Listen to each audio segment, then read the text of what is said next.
Eu quero comprar um carro no leilão, eu quero comprar um imóvel no leilão, mas às vezes eu fico com medo que as dívidas tributárias elas sejam superiores ao valor do bem. E aí? Quer dizer que eu vou passar a vida toda pagando dívidas tributárias se o valor das dívidas tributárias forem maior que o valor de um veículo, forem maior do que o valor do bem imóvel que eu vou comprar? Eu sempre tenho esse medo, esse temor de comprar em leilão, uma vez que vai que é aquele compre o barato que sai caro. Será que eu posso herdar essas dívidas tributárias? Esse foi o tema decidido 1134 em sede de recurso repetitivo pelo STJ. E eu quero fazer com que você entenda tudo para que você tenha calma e saiba discernir se realmente esse risco entra nos leilões.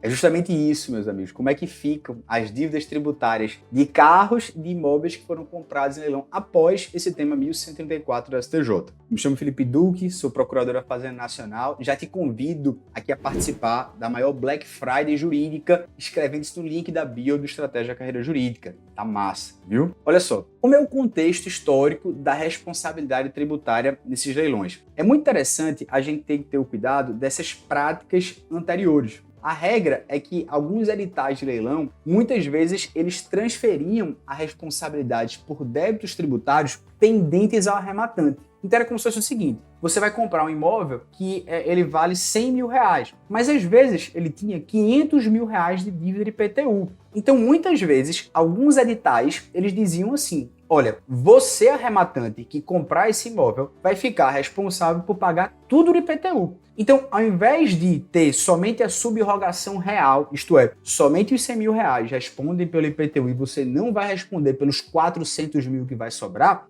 se houvesse essa cláusula explícita no edital, a jurisprudência muitas vezes oscilava. Ou seja, essa prática ela gerava questionamentos com base na interpretação do artigo 130 do CTN, que fala da sucessão tributária e diz assim: olha, eu só deveria ser responsável por pagar no máximo 100 mil reais, que foi o valor do imóvel que eu comprei, porque a subrogação é real. E é justamente isso que a gente aprende pela leitura do artigo 130 do CTN. O artigo estabelece que os débitos tributários que são incidentes sobre o imóvel, eles devem ser subrogados no preço da arrematação. Então, novamente, se eu compro um imóvel por 100 mil reais e ele tem 500 mil reais de dívida de IPTU, por exemplo, somente os 100 mil reais que eu paguei que vão responder pela dívida de IPTU, se eu comprei no leilão. E justamente a ideia é que haja uma proteção ao arrematante. A intenção é que o valor obtido do leilão seja utilizado para quitar os débitos, não fazendo com que o comprador receba os outros 400 mil que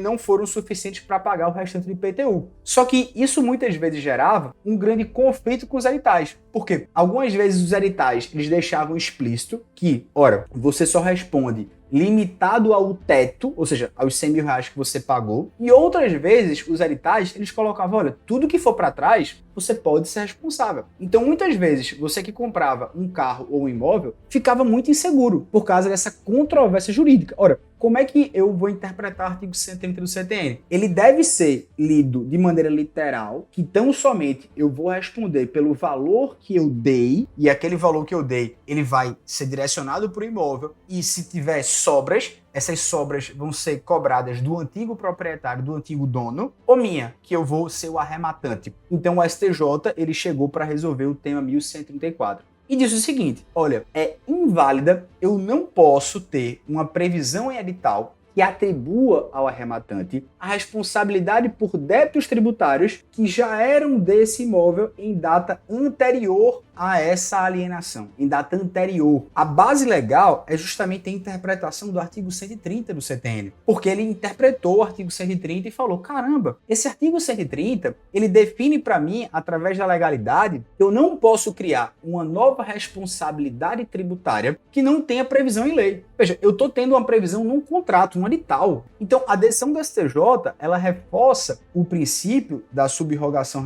real e também da legalidade, Porque ele fala, uma cláusula de um edital não pode transferir uma responsabilidade tributária arrematante. Quem vai transferir é o artigo 130 do CTN. Isso vai garantir que apenas a lei ela pode estabelecer obrigações tributárias. Isso vai proteger, de certo modo, o arrematante e também as arrematações. Então isso, no fundo, vai trazer aqui uma grande segurança jurídica nas arrematações. Por quê? Porque vai fazer com que agora, você que queira comprar um imóvel ou um carro, tão somente olhe para esse imóvel e para esse carro, enfim, para as implicações jurídicas do processo, mas não para dívidas tributárias. As dívidas tributárias tão somente serão aquelas que estejam limitado ao valor que você pagou, mas que você não vai poder herdar dívidas. Isso terá mais previsibilidade, a decisão do STJ impacta os participantes de leilões judiciais, há uma proteção maior ao arrematante, evita que o comprador seja surpreendido com a dívida tributária oculta, por exemplo, após a arrematação, que não estava no edital, que ele não sabia. Isso vai gerar mais transparência, de certo modo, nas relações jurídicas, para que esses leilões sejam mais atrativos. E isso, de certo modo, vai ser um impacto sobre o poder público. Haverá uma maior atratividade dos leilões. O grande problema, obviamente, é que isso vai fazer com que agora as gestões tributárias sejam mais cuidadosas, de não cobrar do arrematante e cobrar sim do antigo proprietário. Isso vai fazer com que a União, Estado, DF, município e suas procuradorias, elas cobrem tão somente agora dos novos proprietários esse valor excedente e fique limitado somente ao valor pago pelo arrematante. E para completar, eu trouxe um caso hipotético, um caso de João. Então, suponha que João ele participa de um leilão judicial para comprar um terreno no centro da cidade. O edital menciona que há débitos pendentes do IPTU e especifica, olha, João, se você comprar, você vai arcar com tudo do IPTU.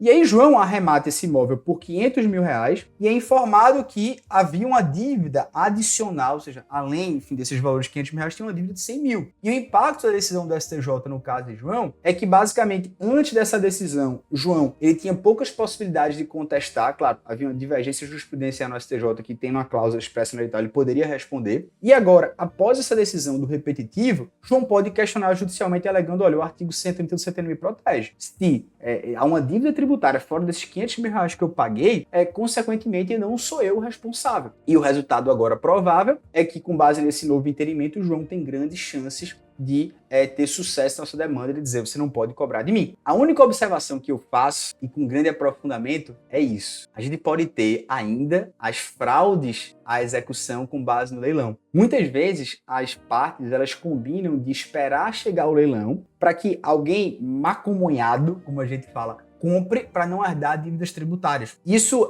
vai cair no exemplo da fraude à execução. São situações em que a alienação judicial ela é utilizada para fraudar a execução fiscal ou ocultar a responsabilidade tributária. Ou seja, suponha que o seu pai tem 1 milhão de dívida tributária e vai um imóvel dele ser vendido. Essa pessoa que compra o imóvel dele é o filho dele. Então, a arrematação por herdeiros, ou às vezes por empresas do mesmo grupo econômico, podem, no fundo, querer fazer uma limpa das dívidas tributárias, e isso seria uma sucessão disfarçada em leilão, que, consequentemente, poderia trazer a responsabilidade desses herdeiros, desses espólios, ou então dessas empresas que estão, de certo modo, participando desse grupo econômico ilícito. E isso poderia gerar a responsabilidade do artigo 133 do CTN. É só um aprofundamento aqui, uma pitadinha, de coisas também que podem acontecer devido também a essa brecha de que nos leilões judiciais, obviamente, agora, e de maneira muito clara, o arrematante não responde por dívidas excedentes ao valor que foi pago, porque a subrogação ela é real. E esse é o tema 1134 do STJ.